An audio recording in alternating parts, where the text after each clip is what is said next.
¿Alguna vez se han puesto a pensar qué hay detrás de cada búsqueda en Internet, de cada videojuego, o de esos avances en inteligencia artificial que nos dejan con la boca abierta?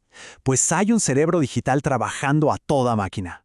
Hoy, justamente, vamos a explorar esos motores ocultos de nuestro mundo, los procesadores especializados que hacen que todo esto sea posible. A ver, esta es una buena pregunta para arrancar, ¿no? Pensemos un poco. ¿Qué puede tener en común un teléfono, nuestro juego favorito y la inteligencia artificial? Digo, a primera vista parecen cosas que no tienen nada que ver una con la otra. Pues resulta que la respuesta es que todos, absolutamente todos, dependen de una especie de cerebro electrónico para poder funcionar. Y lo interesante es que, muy parecido a lo que pasa en la naturaleza, estos cerebros digitales se han vuelto súper especializados para hacer diferentes cosas. Ok, vamos a conocer a esta familia de cerebros. Y para eso, empecemos con el más famoso de todos, el que ha estado en el centro de casi todos nuestros aparatos por décadas. Miren, la CPU es como el todólogo del grupo. Es ese cerebro súper versátil que puede hacer de todo un poco. Te abre una app, te deja mandar un mensaje, corre una hoja de cálculo, lo que sea. Su diseño es para ser flexible y sobre todo para manejar una tarea compleja a la vez, pero eso sí, de forma súper rápida y ordenada. Pero, claro, aquí viene el pero. Esa misma versatilidad que lo hace tan bueno para todo se convierte en su punto débil, en un cuello de botella, cuando tiene que enfrentarse a un problema muy particular: hacer miles de cosas parecidas al mismo tiempo. Y para eso, para eso se necesitaba un cerebro completamente nuevo. Entonces, ¿cómo se soluciona esto? Pensemos en algo concreto. ¿Qué pasa cuando una computadora necesita, digamos, calcular el color de millones y millones de píxeles en una pantalla para un videojuego? Y no solo eso, tiene que hacerlo en una milésima de segundo. Aquí es donde la diferencia en el diseño, en la arquitectura, es clave. Imaginen que la CPU es como un genio que resuelve problemas uno por uno, en una sola fila. Pero para tareas como la de los videojuegos, se necesita un ejército entero trabajando al mismo tiempo, en paralelo. Y eso, justamente eso, es lo que hace la GPU. La GPU, o unidad de procesamiento gráfico, nació justo para eso, para dibujar los gráficos en la pantalla. Y su truco es que, en lugar de tener unos pocos núcleos superpotentes como la CPU, tiene miles de núcleos más chiquitos, más simples, que pueden agarrar un problema gigante, partirlo en miles de pedacitos y resolverlos todos de un solo golpe, al mismo tiempo. Y lo increíble es que la gente se dio cuenta de que este superpoder para el procesamiento en paralelo servía para muchísimo más que solo juegos.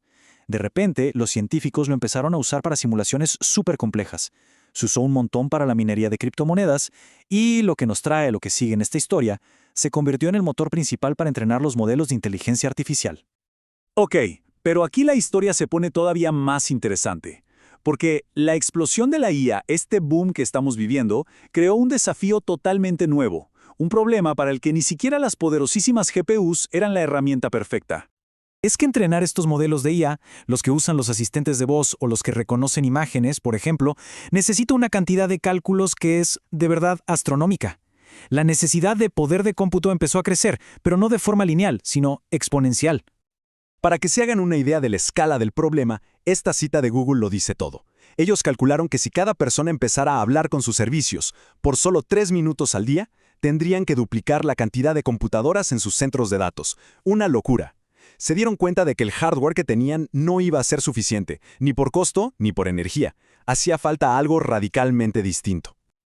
¿Y cuál fue esa solución? Pues construir su propio chip. Así nació la TPU, la unidad de procesamiento tensorial. Para entenderlo fácil, piensen que un tensor es como la caja donde van los datos de la IA. Entonces, la TPU no es un chip que sirva para todo, para nada. Es lo que se conoce como un ASIC, un circuito hecho a la medida con una sola misión en la vida: manejar esos tensores y hacer los cálculos de IA de la forma más eficiente posible. Una eficiencia, digamos, brutal. Y es gracias a esa eficiencia que hoy tenemos los grandes modelos de lenguaje. Entonces, al final todo se reduce a esto, a un juego entre ser versátil o ser especialista. Este cuadro lo resume perfecto. La CPU es la navaja suiza, la más flexible. La GPU es la experta en hacer muchas cosas a la vez en paralelo. Y la TPU, la TPU es la hiperespecialista, que sacrifica todo lo demás con tal de ser la más eficiente del mundo en una sola cosa. Y esta idea de tener chips súper especializados como la TPU nos abre la puerta a otra conversación muy interesante. porque ya no se trata solo del tipo de cerebro que se usa, sino también de dónde ponemos a trabajar a ese cerebro. Como podemos ver, en realidad hay toda una familia de estos aceleradores de IA. Ya hablamos de las GPUs y los ASICs como las TPUs, pero también están los FPGAs, que son como chips camaleones que se pueden reprogramar, y las NPUs, que están diseñadas para imitar directamente cómo funcionan las redes neuronales. Al final del día, todos buscan lo mismo, que la IA sea más y más rápida, y más eficiente. A ver, lo tradicional, lo que se ha hecho siempre, es que todo el trabajo pesado se haga en la nube. O sea, un aparato como el celular manda los datos a un centro de datos gigante que puede estar a miles de kilómetros, y allá, cerebros potentes como las TPUs hacen los cálculos y te mandan la respuesta de vuelta. Pero, ¿y si no tuviéramos que mandar todo tan lejos? Bueno, de eso se trata un nuevo enfoque, la computación en el borde, o Edge Computing. La idea es simple. En lugar de mandar todo a la nube, el trabajo se hace ahí mismo, localmente, en el propio dispositivo o muy cerca. Y esto, créanme, cambia las reglas del juego por completo. ¿Por qué? Bueno, las ventajas son gigantes. Primero, las decisiones son casi instantáneas, porque te ahorras todo el viaje de los datos a la nube y de regreso. Segundo, es más seguro, porque la información sensible no tiene por qué salir del dispositivo.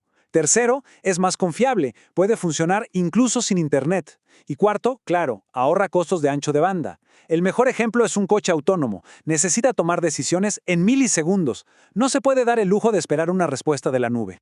Y para que vean a qué velocidad va todo esto, miren este gráfico.